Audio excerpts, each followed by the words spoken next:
ta montagne de fric. Tu nous prends pour du papier hygiénique après usage. Tu es allé jusqu'à oublier.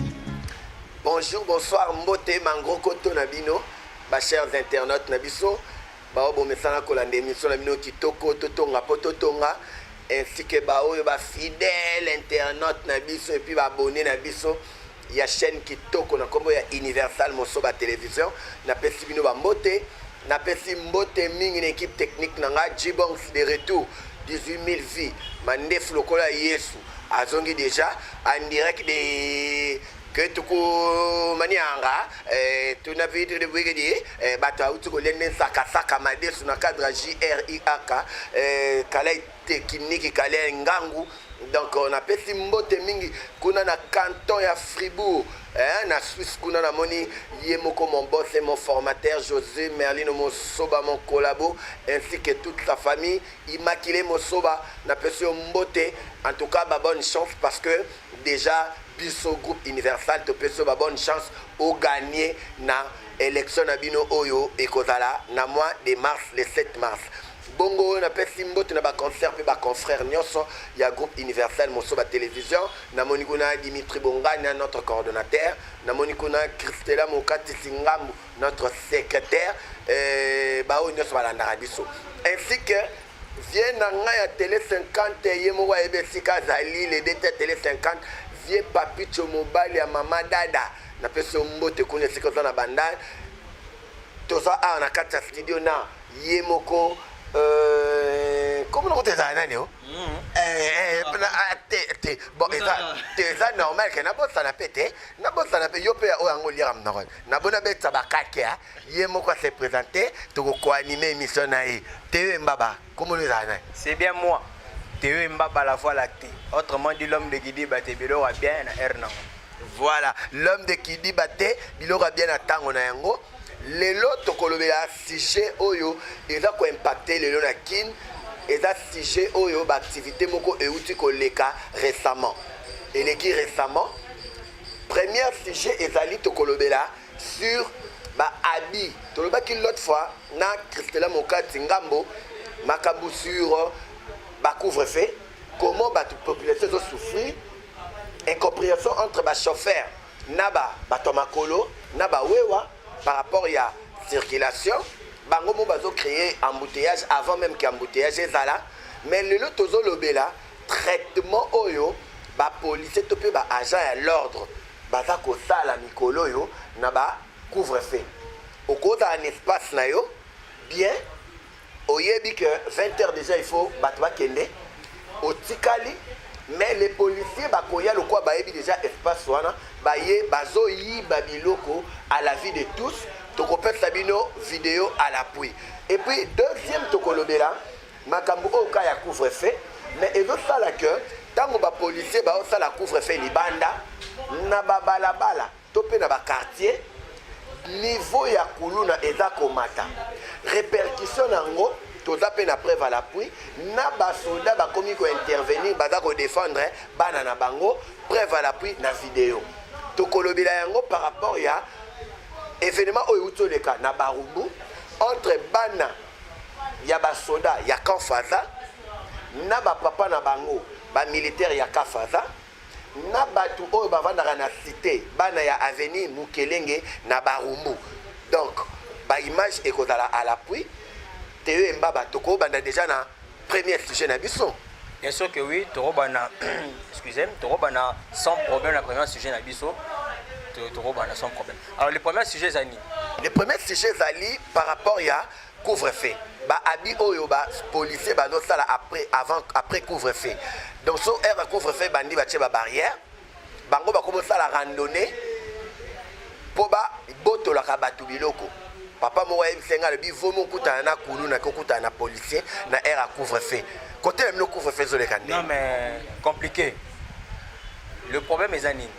Couvre-feu est normalement il est instauré par chef de l'État pour nous protéger biso. De manière à ce que chaque 21 ans vu que le virus va remarquer na virologue va remarquer que à partir de heure on a les virus ils ont se propager plus facilement. À partir de 21 ans va ça la mandaku pour nous protéger biso. Chose faite, les policiers misusu et BLP bazo ko respecter yango bazo ko guider bato tina bandaku ou soit bazo ko former bino comme ça la prochaine fois pour bandela yango te mais problème est nini que ba pollution misusu ba commission na cop de manière à ce que ceux qui ba moni mutu na butu à 21h au Sambwe oh plutôt ba kino to ba congolais na robeta ma rali na moi rapide na bi que so na besi ko na robote na tama different pour a na ndako matemele ba na barolia mais embouteillage quand il y a des menaces que na zongi ndako avant 21h te la police nyonso tout wana basolo kango te basa nini bakangio babotolo bambongo babotolo téléphone donc akom lokane sikuluna balati la mable le problème regrettable yango wana donc ba policier na biso na ba période ya couvre-feu oyo ba commissaire yango cop kaka ba téléphone et tout ça kaka ndengo lobi la voie lactée et ça peine le retour loba mais biso boyebi ke biso to ba JRI tolobaka pamba te tolobaka preuve à l'appui nde tokosenga na Jibongs 18 000 vies a balancer biso première image na biso totala comment les policiers bazoyeba te ke baza ba agent à l'ordre toyebi te après vidéo tobenga ba agent de l'ordre to ba agent de désordre tozotonga tokotonga après vidéo Jibongs à vous. Ne vous inquiétez pas, je les filme. Je vais les filmer en train de voler, je vais les filmer. Ces voleurs-là, je vais les filmer, il n'y a pas de problème. Il n'y a rien ici. Ici, il n'y a rien. Ici, il n'y a rien. Ici, c'est chez moi, j'habite ici. Je les filme. Continuez à voler. Je vous filme. J'ai le droit de filmer, c'est chez moi. Je les filme. Ils sont en train de voler chez moi. Laissez. Laissez, ils sont en train de voler. Continuez à voler. Continuez, je vais publier ça demain. Ils volent l'enceinte. Ok? Vous voyez l'enceinte de chez moi. Oui, je vous filme. Voilà, bande de voleurs. Continuez. T'as pris la bouteille de whisky. Oui, c'est bien. Oui, tiens. Je vous filme. Je te filme. T'es un voleur. Ok, t'inquiète pas. Je vous filme. Quelle loi? J'habite ici. Je regarde ton visage. Je regarde bien ton visage. Je regarde ton visage. Oui, oui, oui. Ici, il n'y a rien. Oui. Ici, j'habite ici. Tu fais rien. Tu fais rien. T'es un voleur. T'as sauté chez moi. Je te filme. Il n'y a pas de problème. Il n'y a pas de problème. Oui. Je te filme. Ouais, il n'y a pas de problème. Il n'y a pas de problème. Ici, c'est chez moi. Je te filme. Je vous filme. Vous êtes en train de voler chez moi. Vous êtes en train de voler chez moi. Il n'y a pas de problème. Laisse, je les filme. Vous inquiétez pas. Vous inquiétez pas, il n'y a pas de problème. On va les gérer. Je les filme. Bande de voleurs. Voilà. J'ai filmé jusqu'au bout. Ils ont même pris le whisky. Ces connards. Allez, oui, ils sont là, ils bouillent avec. Oui, oui. Ils ont pris les chichas. Laissez-les. Laissez-les, oui, il n'y a pas de problème. Bande de voleurs. Allez chez les Blancs au Pullman et les arrêter. Bande de voleurs, vous inquiétez pas. Allez. Non, laisse-les. Laisse-les. Laisse-les ces voleurs. Il n'y a pas de problème. Il n'y a pas de problème, laisse. Je les filme. Oui, oui, c'est ça, oui. C'est ça. T'es un voleur, t'es un voleur. T'es un voleur, t'es un escroc. Vous êtes des voleurs. Vous êtes des voleurs. Moi, j'habite ici, il n'y a rien. Vous avez trouvé quoi chez moi? T'as trouvé quoi chez moi? T'as trouvé quoi? Oui, je te filme. Je te filme. Ah, mais rentre dedans, rentre dedans. Je vais gérer. Oui, moi, je te filme. T'as trouvé quoi chez moi pour prendre? J'habite ici, ici c'est mon lieu de résidence. Oui, ils habitent tous chez moi. Ils sont tous chez moi, ils habitent tous ici. Ils habitent tous ici. Hey, laisse, ok? Laisse. Oui, ils habitent tous chez moi. C'est mes travailleurs. Théo Mbaba, la voie lactée. Tolandi na on bokebi vidéo ana. En tout cas, merci na Jibongs ça. Tout le monde peut ko zongi. Olobi nini tant otali vidéo. Image nini ba policier ya biso. Baza kolakisa na face du monde parce que vidéo oyo etamboli nga batindeli ngango muto atindeli ngango muto a filmé donc mukolo biloko bayibi pona yo tu dis quoi? Et ça compliqué. Et ça pena compliqué. Et ça te adagement au Lubana Congo muyaka moko afingisa bayaka nyoso tout. Et le but est que bayaka nyoso na bazali ora muyaka moko afingisa ba wana. Mais pour la muyaka moko wana asala buzo ba tu wana nani amuyaka seke bayaka bazaka. Donc du coup qu'est-ce que batu ya étranger na ba salani ba pays étranger. Ce matin les gars aboyé, il s'est dit c'est que les Congolais les policiers congolais baza ndenge nini. Comment expliquer que quoi pesili? Nous ça les sili. si au moins peut-être mukolo espace wana ayebisi bato na bango bato banomela masanga ke non 21h bosani bokende bandaku nga nazosani nasokanga po espace ezalaki vide mais bapolisier bakoti na kati tala moko na video wana abimi na molanga whisky babiso baoza bakiti mosusu asimi amemi kutu biloko na mutu amemi kutu bafle mais batiki mukolo espace donc ça veut dire que bayaki koyiba ezaki bafle haut-parleur etant que Chérie, bachéri tobengango ba haut-parleur asi haut-parleur akei nango batiki mukolo espace donc bayaki na mission kosa nini kozwa biloko mpona kosatisfaire babesoin na bango eza pasi oyo baza kobosana keloko moko ke baza kofingisa toute la police congolaise voire même armée congolaise eza soni mpona biso nanu mpona bango te me mpona biso nanu bon mutu oyo aza na par exemple Mali to Sénégal eke atali bafideo ya boye atuni me eza mboka nini babi eza RDC be bapolisi Congo azaka boye apolisi Congo nzala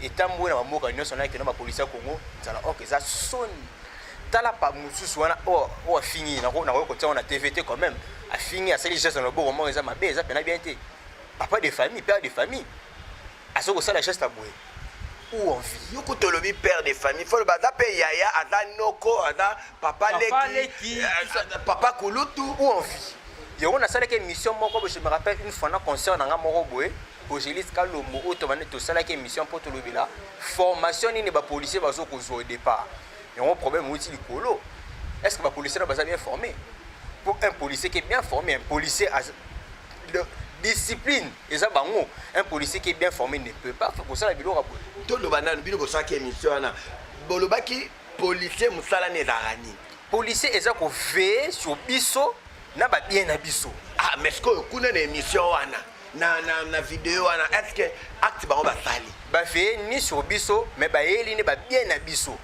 donc baveille ni sur biso et puis ni sur biloko na biso babakisi matabisi ya vol donc na vidéo wana tokojuge bapolisier au même titre que bakuluna au même titre que bavoleur mpo osali mosala na yo te mpo espace wana ezalaki espace ya monene toremarke très bien ezalaki vide bato peut-être bakendaki à partir ba 18h ba 19h ba 20h bakendaki comme ça mokolo espace atikali wana abike non voilà naza na ndako naso lopango na soki wapi natekaka nokoambale bilo nanga maleme nakoti omoni ke bakoti le 1 sans mandat de deux bakoti kaka boye bazwi biloko bazwi mosusu azwi whisky mosusu azwi nini one nasalaki émission na projet mpona le problème peut-être que problème outi likolo na recrutement quel genre de personnes que recrute mpona koma policier or so totali bandeko na biso bavoisin ya bapays na biso bato wana baza quand même bapolicier baza quand même des personnes responsables net na peso exemple so okeka na Congo Brazza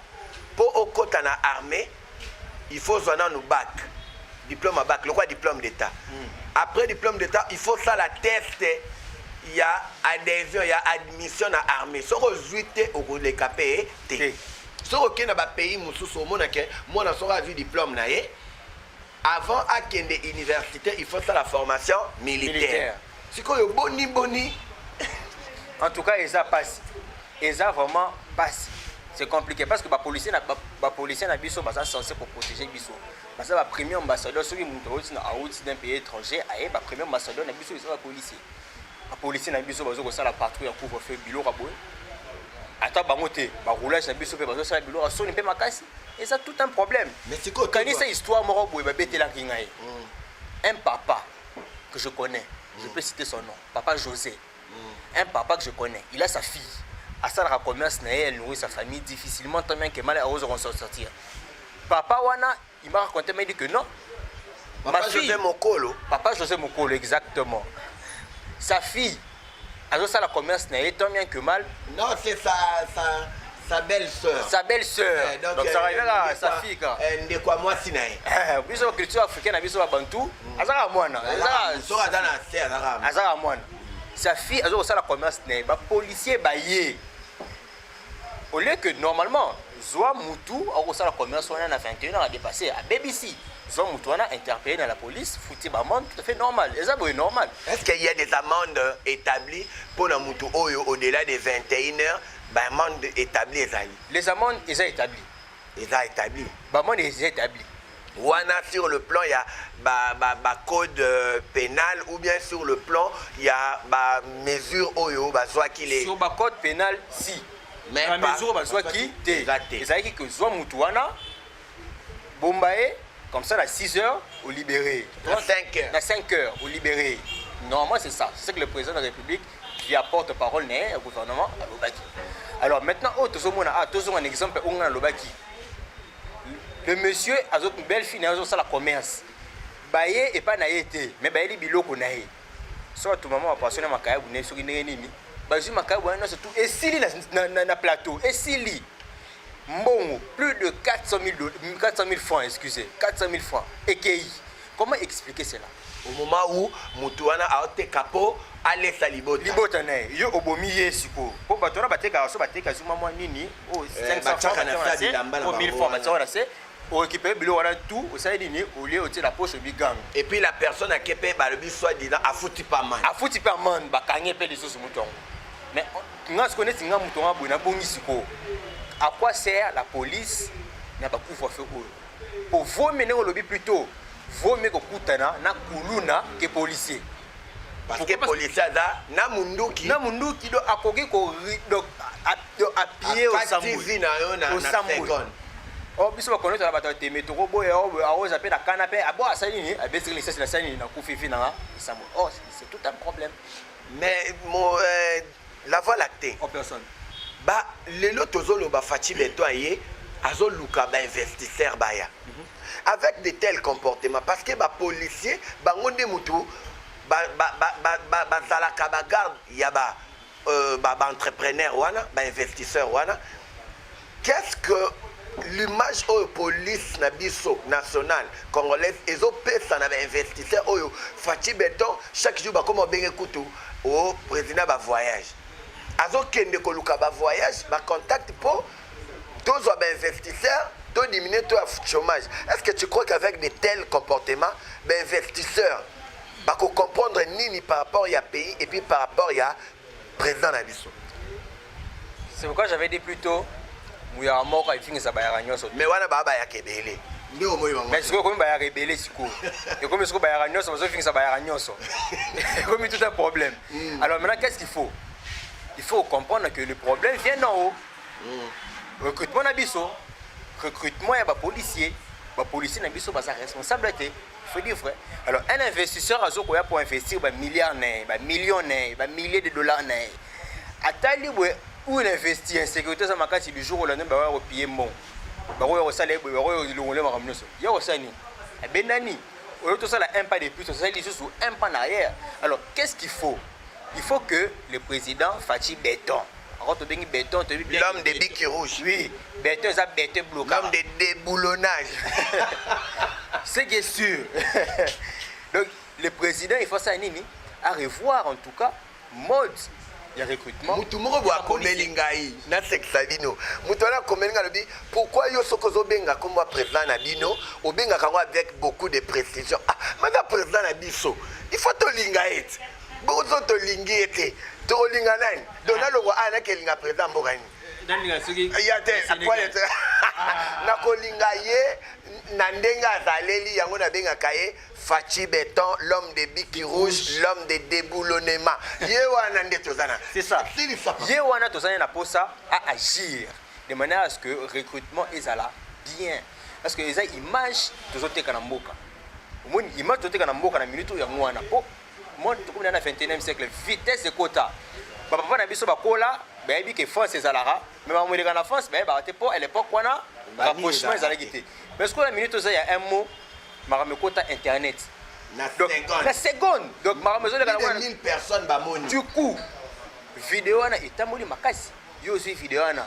On se plaindre aussi vidéo sur Facebook, on se plaindre de comportement policier. Ngakutu nazango wapi? Nazango ba chercheur ya makambo ya droit de l'homme nde batinde linga baza ba abonné na biso. Ba singa ba bisino la Karmotero.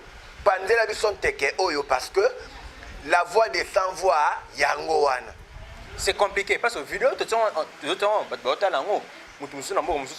à publier à partager et tant moi n'a pas payé belé image à biso ko bima ko wapi yango ba policier congolais yango tellement ça tala eza soni na biso. Merci Théo Mbaba la voix la tenengo lobby soni za e biso soni wana ezobanda d'abord na premier citoyen ya RDC le président de la République qui encombre tout ça. Balobi ezaka bongo papa bandaku ezebele mwana mususu asama na ndenge na ye président da censé te akita katina ba sociat pour aya ko comprendre makambo oyo bino ba obozawa na général Amuli yonde numéro 1 à la police général Kasongo yonde numéro 1 à la police ville de Kinshasa message yango wana maloba yango wana gérer yango na ba policier na yo vidéo pe à l'appui. Deuxième sujet na biso tozaka na makambo armée la voie lactée bana ya Kanfaza basali kuluna na bana ya Mukelenge na Barumbu basali vendredi na butu na tongo nango bana ya Barumbu ya Kanfaza bakati na ba midi wana mwana ya Mukelenge liboko kuluna lobi nango na tongo baye lisusu na moi bakuti baninga baobeta bale bache bango fe baninga bakimi baninga na tongo bakimi babengi ba policier sous cette à côté na bango des policiers baye na baye babeti babali likolo pa ba disperser makambo wana kuluna moko abambi major o azali officier ya la police libanga na lisu major capitaine wana azoki mais ba papa na bango o ya Kanfaza babimi bakomi kobeta masasi lokola na guerre avant oloba G-Bombs pesa biso vidéo wana bongo tozonga a basoda babimi na Kanfaza bazo soutenir bana bango baosa kuluna na quartier ko kamwa mambole kana kino yo basoda babimi baosa kuluna esika mona bana babeta masasi ya ba policier baza mopanza kote oyo kuna bana basoda pe babimi na papa na bango na ba arme bazokisi déjà policier moko kala kokamwa makambo ya bonzele kana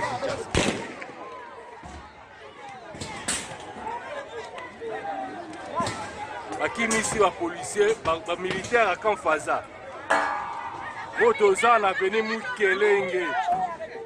Arrêtez de faire ça, madame. Bazana arme tika. Babimi bazo buka bandako partout.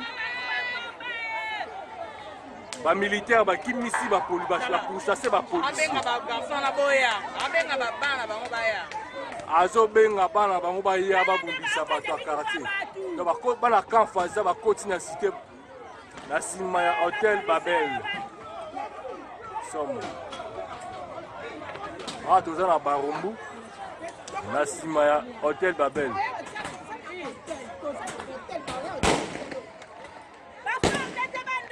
Ma femme des soirs là, ba militaire à Kanfaza. Azo beta ba arme. Donc contre ba policier ba. Azo côté là bana ba kuluna. Ozomo. Bon la Kinshasa so ba ko sisa mambo abolite bon na est ne ba ko ka vraiment. Fachi. Mama mike na Kinshasa. Ozomo na ba temba militaire na ba ba yo kané ba ti panique na quartier. Mama ba kita. Yo. Kita mutu na. Kita za mutu ba ta ba likolo yo. Dilo wala.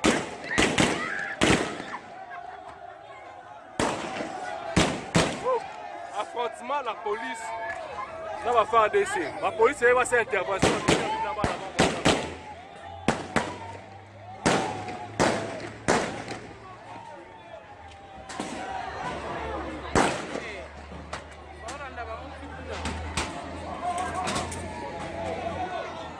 Oh, bah militaire va côté libre tout na carte ça va venir.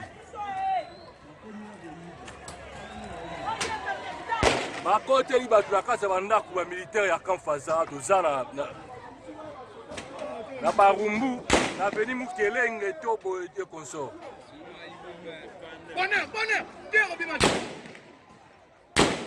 donc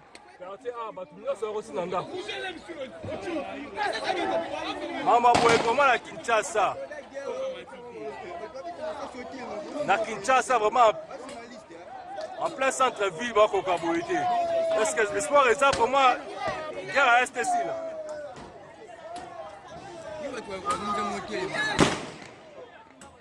Ba militaire à camp Faza ba koti na wanda ka bato bazo piller. Na bana bango. Tala ndenge ba osala na miso ba parents na bango. Bazo couvrir bango tala.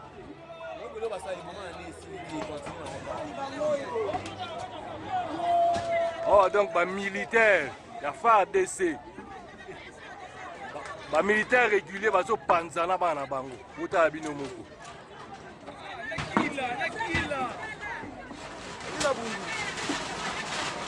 Utala ne bazo panzanda kwa bato. Bazo panza. Donc la police masasi, la police va kimi, la police m'a déjà blessé. Vite conduit à l'hôpital.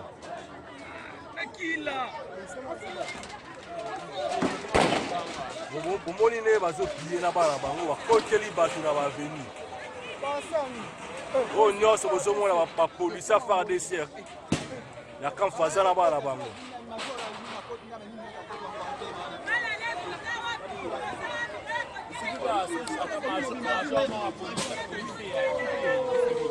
Donc fatigue vraiment au camoué.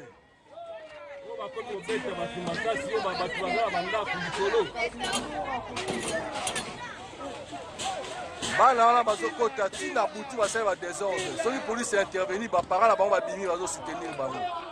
Bango wana na arme. Bozomona.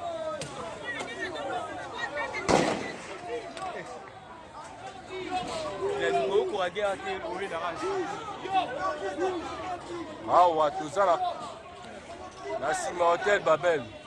La militaire à camp Bazan.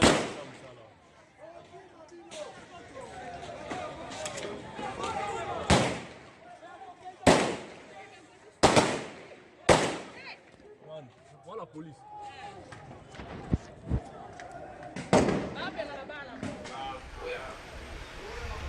Oyoki Olandi qui est soldat de babane kobeta masasi en balle réelle et puis pendant la journée loko la guerre okolobani compliqué vu ce toza ba géri to moni to ki yango il est quand na jeudi na butu ah ne ba kulu na babuni na vendredi na tongo ne ba yo ko sala siko affrontement yango to kitine le terrain to se renseigner ba ici biso le romoko que ba kulu bi plutôt ba kuluna bazana ba papa na bango baza ba soda ba kuluna misusu affrontement ba misusu ba bundi ba bengi ba policier pour ba yo côté là bango ba policier ba yo kota ba papa na bango siko ba sai nini ba e ba bunda siko les policiers ba kimi je sais pas si c'est ça non les policiers ba kimi non mama Kalume Mersenne alobi boye alobi que bana oyo ya ba soda ba vanda na camp Faza bango ne bakene ko bunda na bana ya Mukelenge na Barumbu donc ba benga camp eza camp soko bimi en dehors camp comme cité voilà de baké bunda na bana ya cité ya avenue Mukelenge nde tant ba bundi bakati muninga na bakati mwana Mukelenge liboko après bazongi wana c'était le jeudi vendredi siko na tongo baké suko répéter même likambo donc baké ko répéter bana Mukelenge ko kima bakimi baké ko benga ba policier tangu ba policier ba ye babandi ko beta masasi po ba disperser bango nde bango ba papa na bango to ba sodo ba zakanakan ba bimi ba komiko sala ba défendre bana oyo ya bango ba vanda na camp nde na accident wana capitaine moko ya la police azwi libanga ya kuluna ya mwana moko ya camp. Donc si je comprends bien eloko wana hein si je comprends bien eloko wana ba policier ba soda ya camp ba soda ya camp ba yo défendre bana na bango so il y a affrontement ya ba soda na ba policier voilà tala kutu na suka omoni comment ba policier bazate mais tu as vu comment bana wana ya bakuluna bazo panza biloko na regard na vue ya ba FARDC o ya ba soda ya force aérienne parce que quand Faza ils ont armée aérienne et dans la base d'Andolo. C'est pourquoi moi, mon problème, c'est que les problèmes viennent de où? Recrutement, aux ça que non, tu vois, beaucoup au moins, ils perdent dans la mœurs, pourquoi est-ce que tu es engagé aux policiers? C'est quoi ton travail? Aux soldats, c'est quoi le travail? Passe. Au moins, il y a un résultat toujours comme ça. Mais ce que conséquences, ils ont retombé wapi, bis au peuple. Est-ce qu'au moins, ils sont place, bis au souka? Et ça a condamné à 100%. 100% que tout est. 200%. Pourquoi? Parce que les policiers sont fautifs. Puis les soldats sont fautifs. Donc, ils sont. Donc, tout le bac, armée, quand on parle de l'armée, on voit et les policiers, hein, et les soldats. Les soldats, ont leur propre pour la guerre. Bien sûr. Mais les policiers, pour sécuriser la population, est-ce qu'un soldat formé, parce que tu dis que ça une année dans la formation, on se sent que ça a un règlement militaire, mais est-ce qu'un soldat a coquille ko beta massa si na divagation bongo na cité et si ka ba rebelle bazate? T'as la vidéo bien. Aux homona, un soldat a zo beta massas. Normalement, les soldats azawana, les policiers azawana pour défendre biso na ba bien na biso, c'est-à-dire na katenda. Le policier, ouais, c'est la policier. Mais le soldat azawana si pour défendre Liban na biso na ba territoire na biso, ba frontière na biso. Ceux qui sont munguna étranger ou ya pas beau biso territoire, soldat azana pour benga na e. Mais comment expliquer que soldat a au côté ce na kati pour asala ce guerre? Donc pour répondre à la question na yo, non, un soldat ne peut pas commettre massassi et pas biso a. Le problème et ça, le recrutement et aussi, les soldats n'arrivent pas à appliquer ce qu'on leur a appris. Pour eux, le but que c'est une année de formation. Selon moi. Voilà, une année de formation. Donc, naturellement, mais comment expliquer que toujours parvenir dans le résultat où? C'est-à-dire que le problème vient de quelque part. Et puis, plus de 2 balles. Plus de 2 balles. Donc, plus de 2 balles. Plus de 2 balles. Or que, dans la loi, il y a armée. Ceux qui soldats, nombre de balles, il y a soldats, bah, compte à ceux qui au bout, c'est ta balle, mon corps. Au dans le droit, il y a justifier et puis il y a piriger. Si quoi, bah, soldats, on a plus de 2 balles. Pour prier les bananes. 2. Pour toi, émission, c'est quoi? On dira quoi par rapport à la beaucoup de mots. Par exemple, moi, je manque de discipline. Discipline est ça. Le soldat n'est pas discipliné. Pour moi, le soldat, il faut que soldat, il faut qu'on et puis qu'on discipline comme il se doit. Que discipline militaire et discipline civile, c'est deux choses différentes. Pour eux, de chaque militaire, au ébi. Mais civil, au éviter. Soit vu que les civils, au éviter, parce qu'on l'a dit ça, mais on se repose ça. Parce que militaire, on est censé au éba. Si on sait les boussoba, ils sont disciplinés comme il se doit. Pour moi, 2 balles, plus de 2 balles, ça peut être le plus de 2. Mais on a compté, on a souki na 15. Même si on est avant. Et ça, c'est bétami. Et bétami, pendant ma casse. Et puis, curieusement, ça n'est pas militaire. Le militaire, il faut pas discipliner. J'essaie de me renseigner. Bien que les policiers sont kimi. Les policiers sont kimi. Pas soldat. Kimi. Donc, les policiers sont les sous-missions. Pourquoi? Parce que les soldats sont caca. Oui. Donc, les soldats, il faut très bien discipliner. Donc, il faut service d'enquête du côté entre eux, les militaires, et que enquête pour nous discipliner comme il se doit très bien. Parce que les soldats dans Munduki, c'est qu'il y a un poste. Bien sûr que oui. Et puis, il y a un chef de poste. La charge, oui. Chef de poste. Oui. Donc, ce qui veut dire que le commandement, c'est qu'il y a un chef de poste. Tout le monde. En quelque sorte, parce que soldat na munduki, normalement soldat na munduki faut avoir dans la caserne. C'est ça. Oui, bien sûr, bien Il sûr. faut vendre la caserne. Sikoyo. Sodana Munduki, Azali, on sous-entend le quoi Bazali na camp, c'est que Bazali na poste. Ils auront dit que Bayo Sala Missa n'a pas très bien été pourquoi. Bayo qui plutôt que Bana na Bangonde, Bayo Sanini, Bazo Bunda. Alors, papa, c'est les sentiments, c'est Balandi. Et puis, Bana Bao Boukana Misu na Bango. Voilà, donc papa va encourager, donc curieusement, papa policier, papa militaire, wana, Bana Bango, ça va Kuluna. Eux-mêmes n'arrivent pas à discipliner, Bana Bango. Résultat, la population va subir. Qu'est-ce qu'il faut? Qu'est-ce qu'il faut? Qu'est-ce qu'il faut? Il faut tout simplement punir. Et Bani Likolo, Tinasé. Et ça, le rôle à moi, à quel stade à Sali Bouzo Banae, à Bundi ou Kuna Sassai, Baromo na Baloba, à ta faute à parents. Baromo na moi, na parents, pour moi, na à représenter famille na Bango. C'est comme aussi les policiers na biso, les soldats na biso.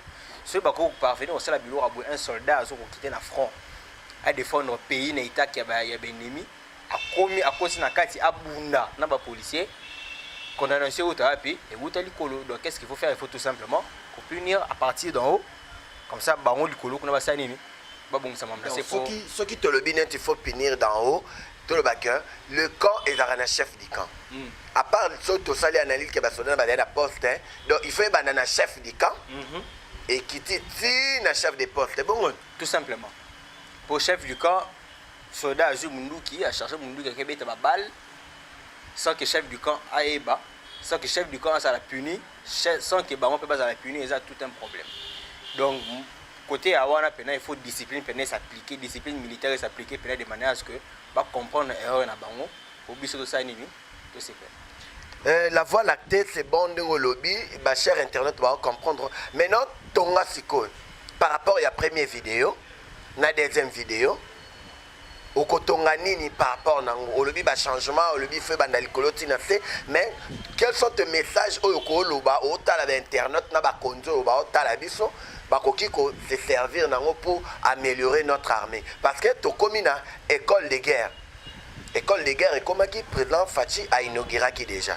C'est que tu as une tactique de guerre, il y a bien. Donc, tu as une école de guerre, tu as un soldat, net le bawana te le quoi bakuluna te parce que na comportement notre ba soda na ba kuluna mais en tenue de le baki na première vidéo. Qu'est-ce que tu vas dire na ba soda na population et ce que na ba konzi au voilà na so rapport il y a les deux vidéos ko le bebele za comme la pemba pamba un message ça clair vu que le président Fachi a eu une décision au sein de l'école en Lubiana par rapport à la formation militaire et Salema et puis normes et recrutement à respecter pour les policiers, les soldats, les ambassadeurs et donc une fois que ça très bien respecté on remonte que Maramou et Salema bien et aussi les policiers les que tant que vous servir wana hein manque ezalaka moi kozanga moi pantalon ozanga pe kota mwana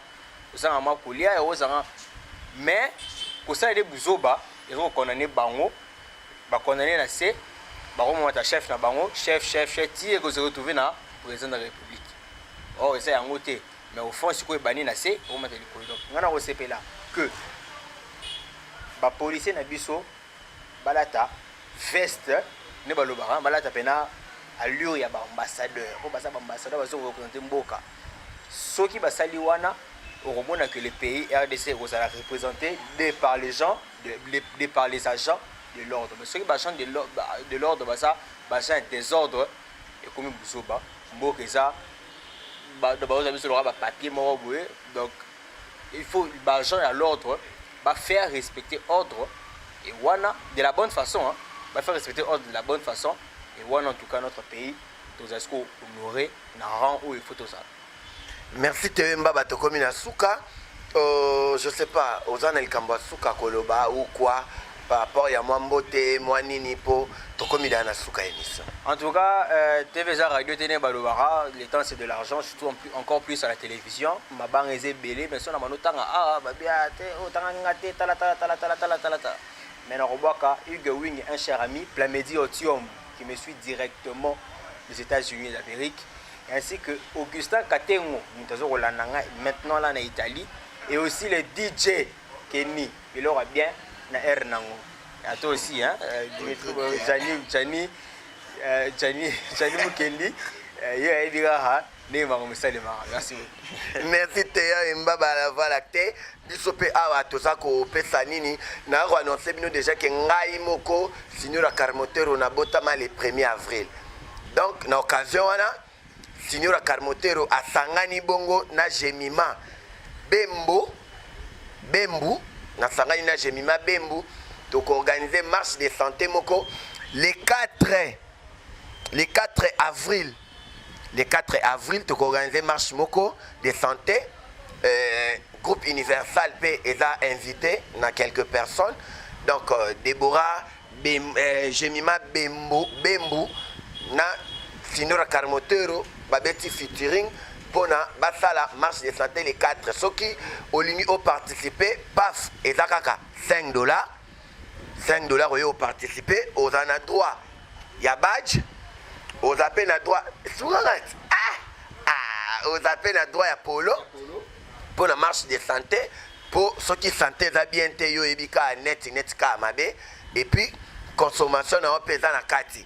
Pour na contact numéro ya Robenga pour na participer na marche za 081 87 38 432 081 87 38 432 ou soit Tobengi na 089 29 76 262 089 29 76 262.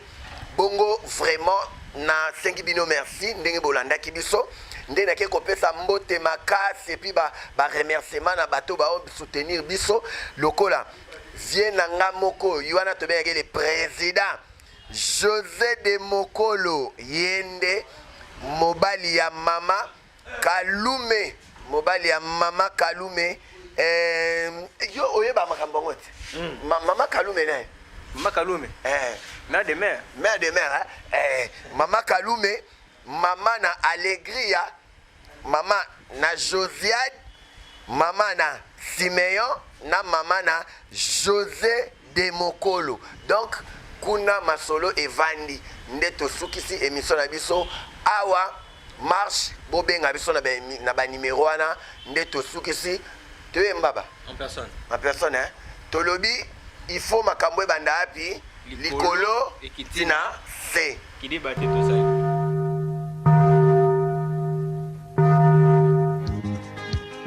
À cause de ta montagne de fric, tu nous prends pour du papier hygiénique après usage. Tu es allé jusqu'à oublier que la mort est une agence de voyage où on ne délivre que des billets à l'essence.